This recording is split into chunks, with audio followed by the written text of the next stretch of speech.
دعوت دیتا ہوں استاذ الحدیث استاذ العلماء حضرت مولانا مفتی محمد نعمان صاحب دامت برکاتہم العالیہ کو کہ وہ تشریف لائیں اور اپنی قیمتی خیالات کا اظہار فرمائیں۔ تشریف لاتے ہیں استاذ الحدیث حضرت مفتی محمد نعمان صاحب دامت برکاتہم العالیہ۔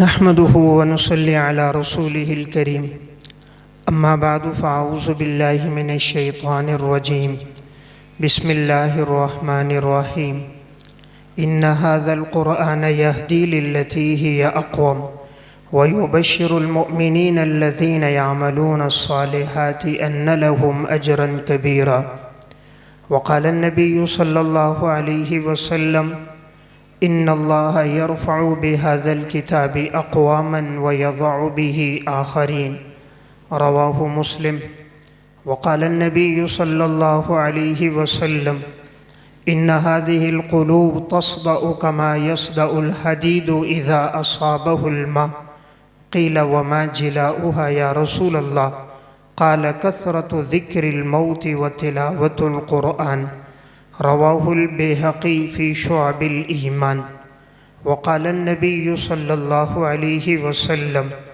لا حسد إلا في اثنتين رجل آتاه الله مالا فسلط على هلكته في الحق ورجل آتاه الله علما فهو يقضي بها ويعلمها رواه البخاري والمسلم صدق الله العظيم۔ میرے انتہائی واجب الاحترام قابل صد احترام علماء کرام، اہلیان محلہ اور عزیز طلبہ ساتھیوں، میں نہایت ممنون اور مشکور ہوں جامعہ کے محتمم استاذ العلماء حضرت اقدس حضرت مولانا عظمت اللہ صاحب دامت برکاتہم کا، اور اسی طرح ان کے صاحبزادے حضرت مولانا خلیل اللہ صاحب جامعہ کے ناظم تعلیمات اور ہماری شاگرد رشید حضرت مولانا محمد کامران صاحب دامت برکاتہم، ان تمام حضرات کا ممنون ہوں جنہوں نے مجھے یہ موقع عنایت فرمایا کہ میں آپ کے سامنے اپنی چند معروضات عرض کروں۔ دعا گو ہوں اللہ رب العزت اس ادارے کو دن دگنی رات چگنی ترقیہ نصیب فرمائے، اور جن طلبہ اکرام نے قرآن کریم حفظ پڑھا، ناظرہ پڑھا، اور جو طلبہ کرام الحمدللہ مشکات تک پہنچے اور جن کے آج مشکات کا آخری حدیث کا درس ہوگا، ان تمام طلبہ کرام کو مبارکباد دیتا ہوں، اور میں ان کے والدین کے لیے اساتذہ کرام کے لیے دعا گو ہوں اللہ رب العزت انہیں دنیا اور آخرت میں اس کا بہترین بدلہ عطا فرمائے۔ آج یہ بڑی خوشی کا موقع ہے کہ ان کے بچے الحمدللہ قرآن کریم کے حافظ بنے، الحمدللہ انہوں نے ناظرہ پڑھا اور بعض طلبہ مشکات تک پہنچے، تو یہ ان کے والدین کے لیے بہت بڑی اعزاز کی بات ہے۔ اصل عزت اللہ رب العزت نے دین میں رکھی ہے۔ مال اور دولت سے ملنے والی عزت پائیدار نہیں ہوتی، جب تک دولت پیسہ عہدہ موجود ہو چند چاپلوس ارد گرد نظر آتے ہیں۔ جس دن یہ دولت انسان کے ہاتھ سے چلی جائے، عہدہ چلا جائے، وہ لوگ بھی منتشر ہو جاتے ہیں۔ لیکن جب اللہ کسی کو عزت دین کی وجہ سے دے کہ اس کا بیٹا قرآن کریم کا حافظ ہو، عالم ہو، مفتی ہو، تو یہ اس کے لیے بہت بڑے اعزاز کی بات ہے۔ امام مسلم رحمۃ اللہ علیہ متوفہ 261 ہجری نے صحیح مسلم میں ایک واقعہ ذکر فرمایا۔ حضرت عمر رضی اللہ تعالیٰ عنہ کا دور خلافت تھا۔ حضرت عمر چکر لگانے کے لیے گورنروں کے بارے میں معلومات کے لیے اور وہاں کے لوگوں کے بارے میں معلومات کے لیے ایک دفعہ غصفان شہر گئے، تو اس وقت جو گورنر تھے مکہ کے وہ تھے نافع بن عبد الحارث۔ تو حضرت عمر جب عثمان گئے تو ان کی ملاقات نافع بن عبد الحارث سے ہوئی۔ حضرت عمر رضی اللہ تعالیٰ عنہ کو تعجب ہوا، میں نے انہیں گورنر مکہ کا بنایا اور یہ عثمان میں ہیں۔ پوچھا بھئی تم یہاں کیوں آئے؟ فرمایا حضرت ایک ضروری کام کے سلسلے میں آیا ہوں۔ فرمایا تم نے نائب کس کو بنایا؟ کہا میں نے ابن ابزہ کو اپنا نائب بنایا۔ کہا وہ کون ہے؟ کہا ہمارے آزاد کردہ غلاموں میں سے ایک غلام ہے۔ حضرت عمر رضی اللہ تعالیٰ عنہ نے فرمایا آپ نے اپنے آزاد کردہ غلام کو نائب بنا دیا؟ انہوں نے آگے سے جواب دیا حضرت انہو قارئ لکتاب اللہ عز وجل وَإِنَّهُ عَالِمٌ بِالْفَرَائِضِ، میں نے اس لیے انہیں اپنا نائب بنایا کہ وہ قرآن کریم کے بہترین قاری ہیں اور میراث کے مسائل جاننے والے ہیں۔ حضرت عمر نے اس موقع پہ ارشاد فرمایا کہ آپ صلی اللہ علیہ وسلم نے بالکل بجا فرمایا، ان اللہ یرفع بہذا الکتاب اقواما ویضع بہ آخرین، یقیناً اللہ قرآن کے ذریعے بہت سے لوگوں کو بلندیاں عطا فرمائے گا، اور جو قرآن کو چھوڑ دیں اللہ ان کو پستیوں میں گرا دے گا۔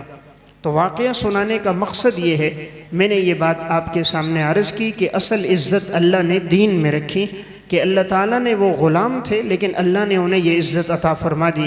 تو آج الحمدللہ والدین کے لیے بڑی خوشی کا دن ہے کہ جن کے بچوں نے قرآن کریم ناظرہ پڑھا، حفظ کیا، اور جن کے بچے الحمدللہ مشکات تک پہنچے، آج ان کے لیے آخری حدیث کا درس ہوگا، تو یہ بہت بڑی ان کے لیے اعزاز کی بات ہے۔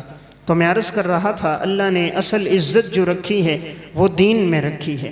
حضرت عبداللہ بن مبارک رحمۃ اللہ علیہ کا واقعہ علامہ ابن جوزی رحمۃ اللہ علیہ متوفہ 597 ہجری نے المنتظم فی تاریخ الامم والملوک میں لکھا۔ امیر المومنین فی الحدیث عبداللہ بن مبارک رحمۃ اللہ علیہ متوفہ 181 ہجری جب رقہ شہر میں داخل ہوئے، 30,000 سے زائد کا مجمع ان کے استقبال کے لیے آیا۔ اس دور میں زبیدہ تھی، ہارون الرشید کا زمانہ تھا۔ ہارون الرشید کی یہ بیوی زبیدہ محل کے دریچے سے جھانکنے لگی، کہیں دشمن نے حملہ تو نہیں کر دیا، لوگ دوڑتے ہوئے جا رہے ہیں، گرد و غبار اڑ رہا ہے۔ خادمہ سے پوچھا کیا ہوا، انہوں نے کہا مسلمانوں کا عالم امیر المومنین فی الحدیث عبداللہ بن مبارک آئے ہیں اور یہ خلق خدا ان کے استقبال کے لیے جا رہی ہے۔ اس موقع پر زبیدہ نے ایک جملہ کہا تھا، کہا ھذا واللہ الملک لا ملک ہارون الذی لا یجمع الناس الا بصوت واعوان، اللہ کی قسم یہ بادشاہ نہیں، بادشاہ تو ہارون الرشید کو لوگ کہتے ہیں، حقیقت میں بادشاہ تو عبداللہ بن مبارک ہے جو لوگوں کے دلوں پر حکمرانی کرتا ہے۔ کہا ہارون الرشید تو لوگوں کو جمع کرتا ہے کوڑے کے زور پہ، جو نہیں آتا سختی کرتا ہے، مارتا ہے۔ اصل اللہ نے جو عزت عطا فرمائی ہے وہ تو عبداللہ بن مبارک کو دی کہ 30,000 سے زائد کا مجمع ان کے استقبال کے لیے آیا۔ اس لیے میں عرض کر رہا تھا، اللہ نے عزت دین کے ساتھ رکھی ہے۔ تو بڑے خوش قسمت ہیں جن کے بچوں نے قرآن کریم پڑھا ہے۔ قرآن کریم اللہ رب العزت کی ایک عظیم الشان، بے مثال، لاریب اور لاجواب کتاب ہے۔ اس امت کا بھی قرآن کے ساتھ بڑا والہانہ تعلق رہا۔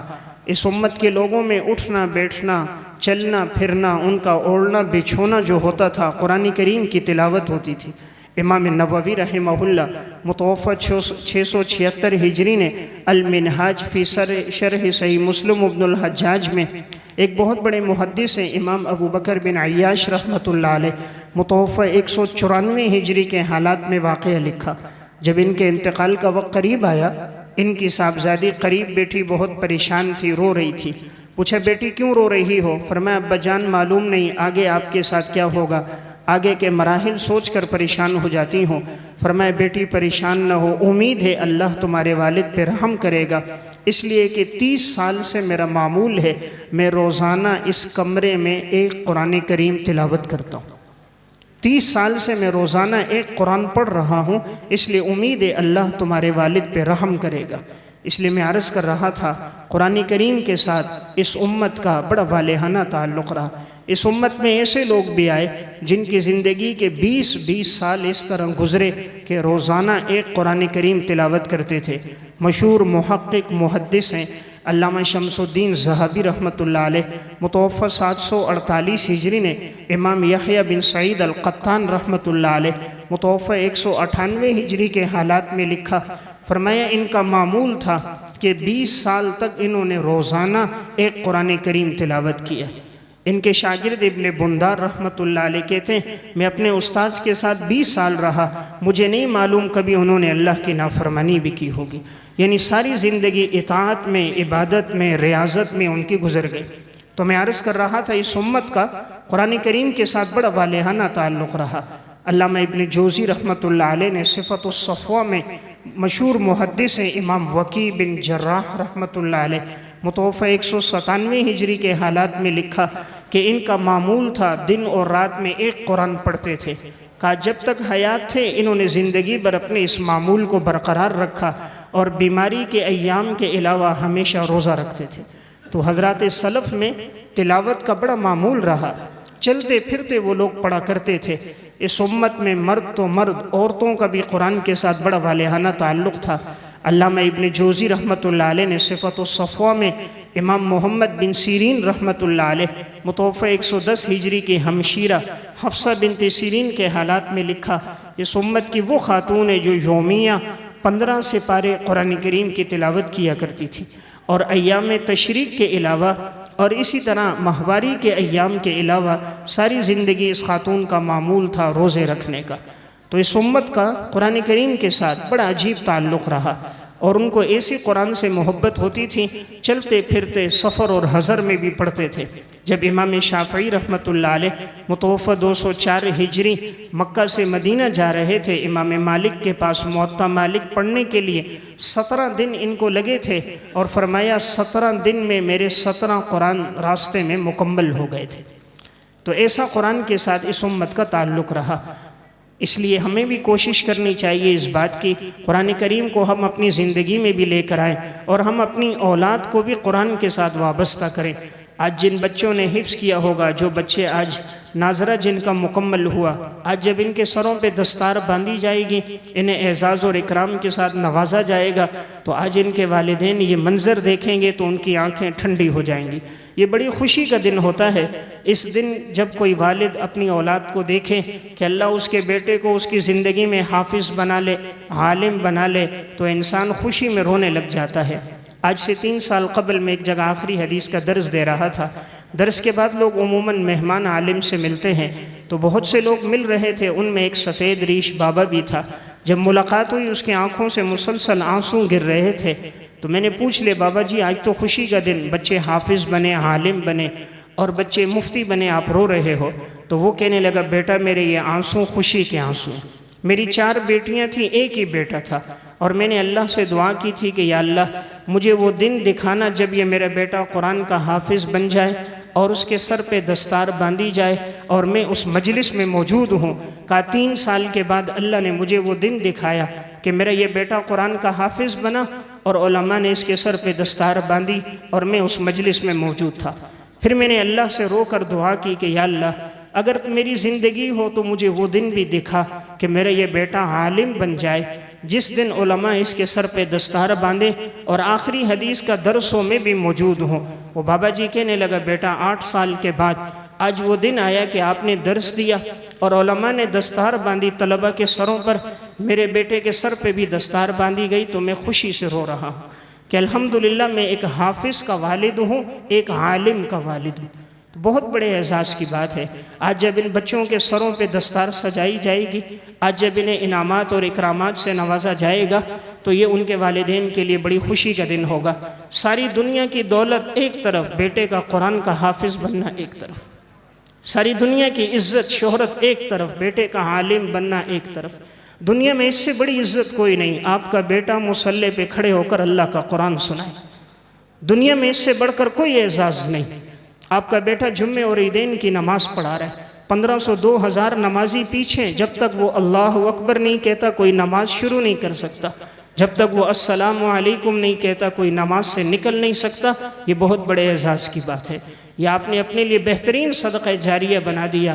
آپ کی آنکھیں بند ہو جائیں گی لیکن آپ کے ثواب کا یہ سلسلہ جاری رہے گا، اور اللہ اس بچے کو آپ کے لیے بہترین صدقہ جاریہ بنا دے گا۔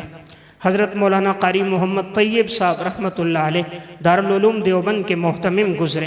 ایک دفعہ انہوں نے یہ واقعہ سنایا، فرمانے لگے کہ جس وقت میرے والد کے انتقال کا وقت قریب آیا، ان کے والد مولانا احمد صاحب تھے، تو مجھے قریب بلا کر کہا بیٹا میں نے تمہیں حافظ اپنے لیے بنایا ہے، اس لیے میرے انتقال کے بعد تلاوت کرتے رہنا، تلاوت کا معمول نہ چھوڑنا۔ فرمایا میں نے اپنے والد صاحب کے انتقال کے بعد سے لے کر آج تک سفر اور حضر ہو میں نے 2 سپارے تلاوت کبھی نہیں چھوڑے۔ پھر کہا میرے والد صاحب نے اپنا واقعہ سنایا کہ جب ان کے والد علامہ محمد قاسم نانوتوی رحمۃ اللہ علیہ کے انتقال کا وقت تھا تو انہوں نے ان کو بلایا تھا، بیٹا میں نے آپ کو حافظ اپنے لیے بنایا، میں دنیا سے چلا جاؤں لیکن آپ نے تلاوت نہیں چھوڑنی۔ تو فرماتے میرے والد صاحب نے کہا جب سے ان کے والد حضرت نانوتوی کا انتقال ہوا، کہا میرا معمول تھا میں سفر میں ہوں، حضر میں ہوں، کبھی بھی 3 سپارے تلاوت ترک نہیں کرتا تھا۔ تو میں عرض کر رہا ہوں یہ آپ نے اپنے بیٹے کو اپنے لیے صدقہ جاریہ بنا دیا۔ اس لیے جن کے بچے حافظ ہیں اللہ کا شکر ادا کریں، جن کے نہیں ہیں آج کی بابرکت مجلس ہے اس میں ارادہ کریں، اللہ سے مانگیں اللہ ہماری اولاد کو اپنے دین کے لیے قبول فرمائے۔ آج بعض نادان وہ یہ کہتے ہیں ہم بچے کو حافظ نہیں بناتے، عالم نہیں بناتے، اللہ کی قسم توفیق اللہ نہیں دیتا، انسان کی کیا مجال ہے، وہ اپنے بچے کو نہ بنائے، یہ رب العالمین کے فضل سے ہوتا ہے۔ کوئی بھی عبادت اللہ کے فضل اور توفیق کے بغیر نہیں ہے، اور یہ تو سب سے اہم عبادت ہے قرآن کریم کا حفظ کرنا۔ اگر آپ چاہیں آپ کا بچہ حافظ بنے، علماء سے محبت کریں، مدارس سے محبت کریں، مدارس کے ساتھ تعاون رکھیں، نیک لوگوں سے محبت رکھیں، اللہ آپ کی اولادوں میں علماء پیدا کرے گا۔ آج جو علماء نہیں پیدا ہوتے، علماء کے بارے میں ہم معاذ اللہ بد زبانی بد کلامی کرتے ہیں، اس وجہ سے اللہ ہماری اولاد کو دین سے محروم کر دیتا ہے۔ تو میں ایک بات عرض کر رہا تھا، یہ خوشی بہت بڑی خوشی ہوتی ہے۔ ایک اخبار چھپتا ہے سعودی عرب سے، الریاض کے نام سے، اس میں گزشتہ 2 سال پہلے میں عمرے کے لیے گیا، وہاں میں پڑھ رہا تو اس میں ایک واقعہ لکھا ہوا تھا۔ اس میں انہوں نے لکھا کہ عرب کے اندر ایک شخص تھا، اس کی 4 بیٹیاں تھیں، اس کا ایک ہی بیٹا تھا، اور یہ شخص بڑا تنگ دست تھا، لیکن اس کی بڑی خواہش تھی کہ میرا یہ بیٹا قرآن کریم کا حافظ بنے، قرآن کی خدمت کرے۔ اس کے دل میں ایک ارادہ تھا، یہ دن بھر مزدوری کرتا، اپنے بیٹے کو پڑھاتا، لیکن اللہ کا کرنا ایسا ہوا کہ اس کو فالج کی بیماری ہو گئی، جسم اس کا مفلوج ہو گیا، اب یہ حرکت نہیں کر پا سکتا تھا، لیکن اس کی خواہش تھی میرا بیٹا حافظ بنے، قرآن کریم کی خدمت کرے۔ اب گھر میں کمانے والا کوئی نہیں تھا تو یہ بیٹا دن بھر کام کاج کرتا، لیکن شام کو جب آتا تو مسجد کے امام سے قرآن کریم حفظ کرتا تھا۔ شوق بھی تھا، محبت بھی تھی، والد کی دعا بھی تھی۔ 2 سال کے قلیل عرصے میں عرب کے اس نوجوان لڑکے نے قرآن کریم حفظ کر دیا۔ اب جب اس کا حفظ مکمل ہو گیا، دن بھر کی یہ کمائی کرتا تھا، جو کمائی ہوتی محنت مزدوری لاتا والد کو دیتا۔ جب یہ پہلی مرتبہ تنخواہ لے کر آیا، اس نے والد کے سراندو کے نیچے رکھ دی، تو والد کا جسم تو مفلوج تھا، اس کو معلوم نہیں ہوا، سویا ہوا تھا۔ گھر والی نے جب آنکھ کھلی تو بتایا آج آپ کا بیٹا اجرت لے کر آیا ہے، مہینے کی مزدوری، اور وہ اس کو دی تو وہ رونے لگ گیا۔ اس نے کہا میری تو بڑی خواہش تھی میرا بیٹا حافظ بنے، قرآن کی خدمت کرے، لیکن اگر یہ مزدوری میں لگ گیا تو شاید یہ آگے عالم نہ بن سکے۔ اس نے فوراً اپنے ایک ہاتھ سے اپنی جھولی پکڑی، آسمان کی طرف نگاہ ڈالی، جسم کا آدھا حصہ تو مفلوج تھا، دعا کی کہ اے اللہ تو میرے اس بیٹے سے قرآن کریم کی خدمت لینا۔ والد کی دعا تھی، اللہ کے ہاں قبول ہو گئی۔ ہم تو اولادوں کو بد دعا کرتے، بد دعا نہ کریں، ہمیشہ اولاد کے لیے دعا کریں۔ اللہ تعالیٰ والدین کی دعا اولاد کے حق میں بڑی قبول کرتا ہے۔ امام بخاری رحمۃ اللہ علیہ نے الادب المفرد میں حدیث نقل کی ہے، رسول اللہ صلی اللہ علیہ وسلم نے ارشاد فرمایا ثلاث دعوات مستجابات لا شک فیہن، 3 دعائیں ایسی ہیں جو اللہ فوراً قبول کرتا ہے اور ان کی قبولیت میں کوئی شک نہیں۔ نمبر 1 دعوت الوالد لولدہ، والد کی دعا اولاد کے حق میں۔ نمبر 2 دعوت المسافر، مسافر کی دعا، اور نمبر 3 دعوت المظلوم، مظلوم کی دعا۔ تو والدین کی دعا قبول ہوتی ہے۔ اس شخص نے دعا کر دی، چند دنوں بعد اس کا انتقال ہو گیا۔ عرب کا یہ لڑکا دن بھر علم حاصل کرتا، محنت مزدوری کرتا، شام کو مسجد کے امام سے پڑھتا رہتا، کبھی صرف، کبھی نحو، کبھی دیگر فنون۔ 6 سال کے عرصے میں اس نے یہ سب مکمل کر دیا۔ اب اس نے مقالہ لکھنا شروع کر دیا۔ پہلے ایم فل کا مقالہ لکھا، پھر اس نے پی ایچ ڈی کا مقالہ، اور اس کا عنوان تھا سورہ کہف کے اندر موجود بلاغت کے جو نکات اور رموز ہیں انہیں لکھنا ہے۔ اس نے وہ مقالہ شروع کیا، 2 سال کے قلیل عرصے میں اس نے وہ مقالہ بھی مکمل کر دیا۔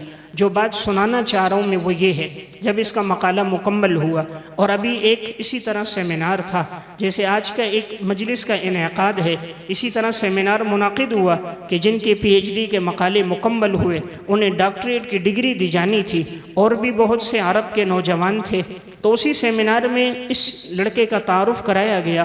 اسٹیج سیکریٹری نے کہا یہ وہ ہے جو دن بھر مزدوری بھی کرتا، رات کو قرآن پڑھتا، اس نے حفظ بھی کیا، دن بھر کام کرتا اور پڑھتا رہتا، عالم بھی بنا۔ آج الحمدللہ اس نے سورہ کہف کی تفسیر لکھی، اپنا عنوان مکمل کیا۔ وہ تعارف کرا رہے تھے، یہ نوجوان رو رہا تھا۔ تھوڑی دیر کے بعد وہ ان کے قریب گئے کہ آپ کیوں رو رہے ہو، آج تو خوشی کا دن ہے۔ اس نے آگے سے جو جملہ کہا اس کے سنانے کے لیے میں نے بات عرض کی۔ وہ کہا یہ میرے آنسو خوشی کے آنسو ہیں، اس لیے رو رہا ہوں، اللہ نے مجھے یہ اعزاز دیا، لیکن کاش میرا والد آج زندہ ہوتا اور آج کا یہ منظر دیکھ لیتا اور اس تقریب میں میرا والد شریک ہوتا تو میرے والد کی آنکھیں ٹھنڈی ہو جاتی۔ اس کی بڑی خواہش تھی کہ میرا یہ بیٹا حافظ بنے، میرا بیٹا قرآن کی خدمت کرے۔ اللہ نے حافظ بھی بنایا، عالم بھی بنایا۔ آج اللہ نے قرآن کریم کی مجھ سے خدمت بھی لی، لیکن آج اس مجلس میں میرا والد موجود نہیں ہے۔ تو میں عرض کر رہا ہوں یہ بڑی بابرکت مجلس ہے۔ آج جب ان بچوں کے سروں پہ دستار باندھی جائے گی، اساتذہ کرام ان کے سروں پہ دستار باندھیں گے تو والدین کے لیے بہت خوشی کا دن ہوگا۔ اللہ نے انہیں زندگی میں وہ دن دکھایا کہ جس دن اللہ نے ان کے بیٹے کے سینے میں اپنا قرآن کریم ڈال دیا اور اساتذہ کرام نے سروں پہ دستار باندھ دی، تو یہ بڑی عزت کی بات ہے۔ اس لیے میں نے ایک بات عرض کی، اللہ سے ہمیشہ دعا کیا کریں اللہ تعالی ہماری اولادوں کو اپنے دین کے لیے قبول کرے۔ ایک بات ہمیشہ یاد رکھیں، بعض ساتھی اس وجہ سے اولاد کو قرآن کریم سے محروم رکھ دیتے ہیں، حفظ سے محروم رکھ دیتے ہیں۔ وجہ یہ بنتی ہے کہ بچہ حافظ بنے گا کہاں سے کھائے گا، یہ بچہ عالم بنے گا کہاں سے کھائے گا۔ جو اللہ خنزیر کو کھلا رہا ہے وہ خیرکم من تعلم القرآن وعلمہ کو نہیں کھلائے گا۔ جو خدا کتے بندر سانپ بچھو کو بھوکا نہیں سلاتا وہ قرآن پڑھنے والے کو بھلا بھوکا سلا دے گا؟ کبھی ایسا نہیں ہوگا۔ اللہ اس کی وجہ سے سارے گھر پر رزق کی بارشیں کر دے گا، اللہ سب کے رزق کو بڑھا دے گا۔ سنن ترمذی کی روایت ہے، رسول اللہ صلی اللہ علیہ وسلم کے دو صحابی تھے، ایک صحابی کاریگر تھا، ایک اصحاب صفہ میں علم حاصل کرتا تھا۔ کاریگر صحابی ایک دن حضور کے پاس آیا، باتوں باتوں میں گویا کہنے لگا میں تو کام کرتا ہوں، میرا بھائی پڑھتا ہے۔ مقصد تھا کہ وہ کام کاج نہیں کرتا۔ آپ نے فرمایا لعلک ترزق بہ، شاید اللہ تجھے بھی رزق اس کی وجہ سے دیتا ہے، تو شاید اللہ تجھے بھی جو رزق دے رہا ہے وہ تیرے اس بھائی کی وجہ سے دے رہا ہے۔ آج انسان کہتا ہے نا میرے ہاتھوں کی کمائی، تھوڑی دیر کے لیے سوچے یہ ہاتھوں میں طاقت کس نے ڈالی۔ آج اللہ فالج کا حملہ کر دے حرکت بھی نہیں کر سکتے۔ آج کہتے ہیں نا میں نے دماغ لڑایا، اپنا کاروبار بہت چڑھایا، تھوڑی دیر کے لیے سوچے یہ دماغ کی نعمت تو رب نے دی، آج اللہ پاگل اور دیوانہ کر دے۔ کبھی پاگل خانوں کا ہم چکر تو لگائیں، ہم سے زیادہ دولت والے، پیسوں والے، حسن و جمال والے، کوئی زنجیروں میں جکڑے، کوئی رسیوں میں بندھے، کوئی اس دیوار سے ٹکرا رہا ہے، کوئی اس دیوار سے ٹکرا رہا ہے، سب کچھ ہے، عقل نہیں ہے۔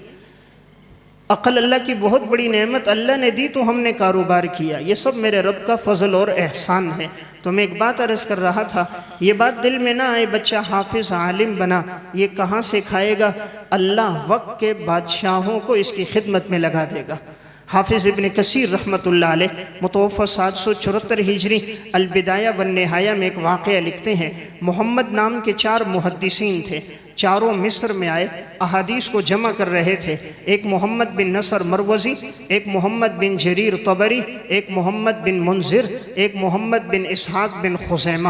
چاروں بہت بڑے محدث ہیں، چاروں نے حدیث کی بہت بڑی خدمت کی ہے، مصر میں جمع ہیں، حدیثیں جمع کر رہے ہیں۔ ایک دن گزر گیا، ان کے پاس کھانے کے لیے کچھ نہیں تھا، دوسرا دن آیا فاقے میں، سوچا اگر یہی حالت رہی تو فاقہ طویل ہوگا، مشکل ہو جائے گا، کیوں نہ قرآن دازی کریں، ایک ساتھی محنت مزدوری کرے، باقی ساتھی حدیثوں کو جمع کر دیں۔ قرآن دازی کی تو نام نکلا محمد بن نصر مروزی کا۔ محمد بن نصر مروزی چلے گئے، یہ باقی 3 محدثین یہاں حدیثیں ایک بند کمرے میں لکھ رہے ہیں، لکڑی کا قلم ہے، کہیں گتوں پہ چمڑوں پر روایتوں کو جمع کر رہے ہیں۔ اب محمد بن نصر مسجد گئے، اللہ سے دعا کی کہ یا اللہ ہم جو حدیثیں جمع کر رہے ہیں اگر یہ تیرے ہاں قبول ہے، مولا کریم تو غیب سے اسباب کا انتظام فرما دے، ہمیں کسی کے سامنے ہاتھ پھیلانے کی ضرورت نہ پڑے۔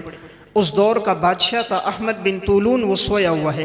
حافظ ابن کثیر لکھتے ہیں اس نے خواب میں نبی اکرم صلی اللہ علیہ وسلم کو دیکھا، آپ کی زیارت ہوئی، آپ صلی اللہ علیہ وسلم نے فرمایا محمد نام کے 4 محدثین مصر میں فلاں جگہ میری حدیثوں کو جمع کر رہے، انہوں نے کچھ کھایا نہیں ہے، آج دوسرا دن ہے، تم جاؤ ان کے لیے کھانے کا انتظام کرو۔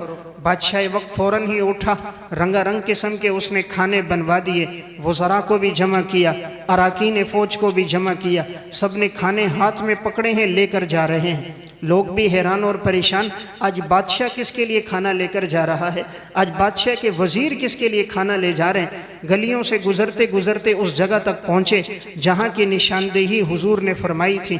دستک دی تو محمد بن جریر باہر آئے، بادشاہ اندر کھانا لے کر گیا۔ تھوڑی دیر وہ پریشان ہو گئے کہ بادشاہ وزراء یہ سب کیوں آ گئے، تو انہوں نے کہا گھبرانے کی بات نہیں، ہم تمہارے لیے کھانا لے کر آئے۔ پھر فرمایا تمہارا نام؟ جی محمد بن منذر۔ تمہارا نام؟ محمد بن اسحاق۔ تمہارا نام؟ محمد بن جریر۔ کہا بادشاہ نے کہا احمد بن طولون نے، مجھے تو کہا گیا تھا وہ 4 محمد نام کے محدثین ہیں، چوتھا کہاں ہے؟ فرمایا حضرت وہ تو کہیں مزدوری کے لیے باہر نکلا ہے۔ بادشاہ نے کہا تلاش کرو۔ اب محمد بن نصر مروزی کو ادھر ادھر تلاش کر رہے، نہیں ملا۔ کسی نے کہا مسجد میں جا کر دیکھ لو۔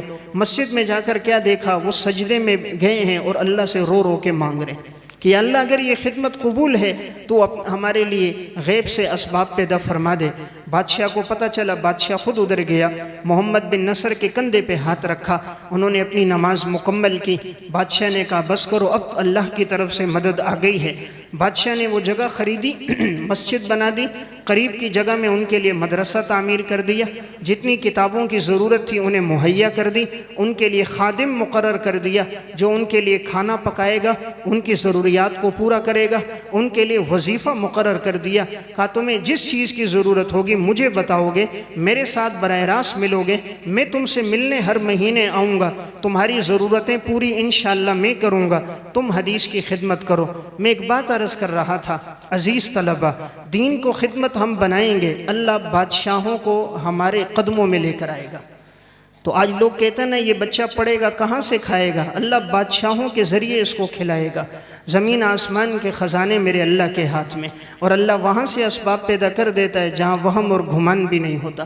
امام ذہبی رحمۃ اللہ علیہ کی کتاب تذکرۃ الحفاظ، اس میں انہوں نے امام ابن المقری رحمۃ اللہ علیہ کے حالات میں واقعہ لکھا۔ یہ 3 بڑے محدث تھے، امام ابن المقری رحمہ اللہ، امام طبرانی رحمۃ اللہ علیہ، امام ابو شیخ رحمہ اللہ، تینوں نے حدیث کی بڑی کتابیں لکھی ہیں۔ اب یہ تینوں مدینہ منورہ آئے اور احادیث کو جمع کرتے تھے، ہر روایت کے مختلف طرق جمع کرتے تھے۔ ایک مرتبہ ایسا ہوا، ایک دن گزرا انہوں نے کچھ نہ کھایا، دوسرا دن ہوا پھر بھی بھوک کی حالت تھی۔ امام ابن المقری کہتے ہیں ہم تینوں آپ صلی اللہ علیہ وسلم کے روزے پر آئے، روزے پر آ کر ہم نے سلام کیا اور پھر ہم نے اللہ سے دعا کی کہ یا اللہ ہم امام الانبیاء کے ارشادات کو جمع کرتے ہیں، اگر یہ خدمت آپ کی بارگاہ میں قبول ہے تو ہم نے کچھ کھایا نہیں ہے، مولا کریم اس کے لیے غیب سے انتظام فرما دے۔ کہا ہم بیٹھے تھے وہاں حدیثیں لکھ رہے تھے، اچانک ہم نے دیکھا ایک سید خاندان کا بہت بڑے گھرانے کا شخص اپنے ساتھ خادموں کو لے کر آیا، ان کے ہاتھوں میں مختلف قسم کے کھانے پکڑے ہوئے ہیں اور وہ آئے ہمارے پاس۔ کہا ابن المقری کون ہے؟ تو میں نے کہا میں ہوں۔ تو کہا آپ کے ساتھی کہاں ہیں؟ میں نے کہا ابو شیخ وہ بیٹھے ہیں، امام طبرانی وہ ہیں۔ کہا ان کو بلاؤ، ان کو بھی بلایا۔ کہا وہ سارے مختلف قسم کے کھانے ہمارے سامنے رکھے، کہا بھئی کھانا کھاؤ۔ ہم نے پوچھا آپ کو کیسے پتہ چلا کہ ہم نے کچھ کھایا نہیں ہے، دوسرا دن ہے، بھوک کی حالت میں ہے؟ اس شخص نے کہا میں ابھی سویا ہوا تھا، خواب میں مجھے نبی اکرم صلی اللہ علیہ وسلم کی زیارت ہوئی۔ امام ذہبی تذکرہ میں یہ واقعہ لکھتے ہیں، فرماتے ہیں حضور نے فرمایا 3 محدثین ہیں جو میری حدیثوں کو جمع کر رہے ہیں، انہوں نے دوسرا دن ہے کچھ نہیں کھایا ہے، تو اس لیے میں فوراً اٹھا اور میں نے یہ مختلف کھانے بنوائے آپ حضرات کے لیے، جس چیز کی ضرورت ہوگی مجھے بتاؤ گے، انشاءاللہ آپ کی جو دنیا کی ضرورتیں ہیں میں پوری کروں گا۔ میں عرض کر رہا تھا یہ بات دل میں نہ آئے کہ میرا بچہ کہاں سے کھائے گا، اللہ رب العزت اس کے لیے غیب سے خزانوں سے اس کے لیے اسباب پیدا کر دے گا۔ تو یہ بہترین صدقہ جاریہ ہے، اگر آپ کا بچہ قرآن کریم کا حافظ بن جائے، آپ کا بچہ عالم بن جائے، اس سے آپ کی دنیا بھی بن جائے گی، آپ کی آخرت بھی بن جائے گی۔ بہترین صدقہ جاریہ قرآن کریم کا صدقہ جاریہ۔ علامہ یافعی رحمہ اللہ کی کتاب ہے روض الریاحین فی حکایات الصالحین، اس میں انہوں نے ایک واقعہ لکھا۔ علامہ یافعی رحمۃ اللہ علیہ فرماتے ہیں ایک خاتون کا انتقال ہوا، انتقال کے بعد ان کا بیٹا قرآن کریم کا حافظ تھا۔ اس کا معمول تھا یہ ہر شب جمعہ اپنی والدہ کی قبر پہ آتا تھا اور تلاوت کرتا بڑی طویل، کبھی 3 کبھی 4 سپارے یہ تلاوت کرتا زبانی، والدہ کے لیے دعا کرتا واپس آ جاتا۔ اس طرح چند سالوں تک اس کا معمول رہا۔ ایک دفعہ ایسا ہوا کہ بیماری آ گئی تو اس سے ناغہ ہو گیا، پھر جب ناغہ ہوا تو پھر دوسرے جمعے بھی نہ جا سکا، تیسرے بھی نہ جا سکا، تو اب اس کو خواب میں والدہ کی زیارت ہوئی، تو والدہ انتہائی پریشان تھیں۔ انہوں نے پوچھا امی جی کیا ہوا؟ کہا بیٹا تم آتے تھے اور آ کر تلاوت کرتے تھے اور مجھے ایصال ثواب کرتے تھے، تو وہ ایصال ثواب مجھے بھی پہنچتا، تم باقی مردوں کو کرتے ان کو بھی پہنچتا، تمہاری آمد سے ہم سب کو خوشی ہوتی تھی، لیکن جب سے تم نے آنا چھوڑا ایصال ثواب ترک ہوا تو مجھے تکلیف ہوئی، تم اپنا وہ ایصال ثواب ترک نہ کرو، وہ معمول برقرار رکھو۔ علامہ یافعی لکھتے ہیں پھر اس دن کے بعد سے اس نوجوان کا معمول تھا وہ روزانہ ایک منزل تلاوت کرتا، 7 دن میں قرآن پورا ہوتا اور ایک منزل پڑھ کر اپنی والدہ کو اور تمام قبرستان کے مردوں کو ایصال ثواب کر دیتا۔ تو میں ایک واقعہ عرض کر رہا تھا یہ کہ یہ بہترین صدقہ جاریہ قرآن کریم کا صدقہ جاریہ ہے، تو یہ بڑی عزت کا دن ہے، بڑے اعزاز کا دن ہے۔ جن کے بچے یہ حافظ بنے ہیں، جن کے بچے الحمدللہ ناظرہ پڑھے، الحمدللہ یہ بچے مشکات تک پڑھ گئے، آئندہ سال الحمدللہ یہ عالم بنیں گے، تو یہ والدین کے لیے بڑی خوش نصیبی کا خوش قسمتی کا دن ہے اگر ان کے والدین میں سے عزیز و اقارب میں کوئی حیات ہوں۔ بعض بچے ایسے بھی ہوتے ہیں پڑھ لیتے ہیں لیکن اس وقت ان کا کوئی موجود نہیں ہوتا۔ گزشتہ سال کی بات تھی، جامعہ انوار العلوم مہران ٹاؤن میں تخصص کے ایک طالب علم تھے، وہ 2 دن پہلے ختم بخاری سے میرے پاس آئے اور وہاں اوپر آ کر مسجد میں بیٹھے، بات کرتے کرتے وہ رونے لگ گیا۔ تو میں نے پوچھ لیا تو اس نے کہا بات یہ ہے استاد جی میرے والد کا انتقال تب ہوا جب میں پیدا بھی نہیں ہوا تھا، اور میری والدہ کا انتقال ہوا جب میری عمر 12 سال تھی، میرا بھی بھائی بھی کوئی نہیں ہے، بہن بھی کوئی نہیں ہے، اور میرے جو ماموں تھے انہوں نے پالا پوسا 2-3 سال تک، پھر انہوں نے مجھے مدرسے میں ڈال دیا، پھر میں نے قرآن کریم حفظ کیا، اس کے بعد میں نے تجوید پڑھی، پھر میں عالم بنا، آج میں الحمدللہ میرا 1 سال پورا ہوا تخصص کا، مفتی بن رہا ہوں۔ کہا میرے آج کے اس پروگرام میں میرے خونی رشتوں والوں میں سے کوئی بھی شریک نہیں ہے، اگر آپ میری اس میں شرکت کریں گے، آخر میں ایک چھوٹی سی میں نے دعوت رکھی ہے، اس میں آئیں گے تو مجھے بڑی خوشی ہوگی۔ یہ بات سنی آنکھوں میں آنسو آ گئے۔ اللہ جب نوازتا ہے تو کیسوں کو بھی نواز دیتا ہے، باپ بھی نہیں، ماں بھی دنیا میں نہیں ہے، بہن بھائی بھی کوئی دنیا میں نہیں، اللہ نوازنے پہ آیا تو کیسا نواز دیا، قاری بھی بنایا، حافظ بھی بنایا، عالم بھی بنایا، مفتی بھی بنا دیا۔ یہ محض اللہ کا فضل و کرم ہوتا ہے۔ تو آج کی بابرکت مجلس سے دعا کریں اللہ ہماری اولادوں کو بھی اپنے دین متین کے لیے قبول فرمائے، اور یہ دن ہمیں بھی دکھائے کہ ہمارا بیٹا قرآن کریم کا حافظ بنے، علماء اس کے سر پہ دستار باندھے، اور وہ دن بھی دکھائے کہ وہ قرآن سنائے مصلی پر اور ہم پیچھے کھڑے ہوں۔ گزشتہ 2 سال پہلے کی بات ہے، ختم قرآن کے موقع پر بیانات کے لیے جانے کا موقع ملتا ہے۔ ایک جگہ 23 میں ختم قرآن تھا، تو وہاں انہوں نے مجھے بیان کے لیے کہا، میں وہاں گیا تو آخری صورتیں ابھی چل رہی تھیں، تو پہلی صف میں جگہ مل گئی، ساتھیوں نے جگہ بنائی، تو وہاں پر میں جب کھڑا ہوا مجھے نہیں معلوم تھا میرے دائیں جانب اسی بچے کا والد کھڑا ہوا ہے جو قرآن کریم سنا رہا ہے۔ جب وہ آخری صورتیں شروع ہوئیں تو وہ ہچکیاں لے لے کے روتا تھا، وہ یوں روتا تھا، اس کو ہچکیاں لگتی تھیں، آنکھوں سے آنسو گرتے تھے۔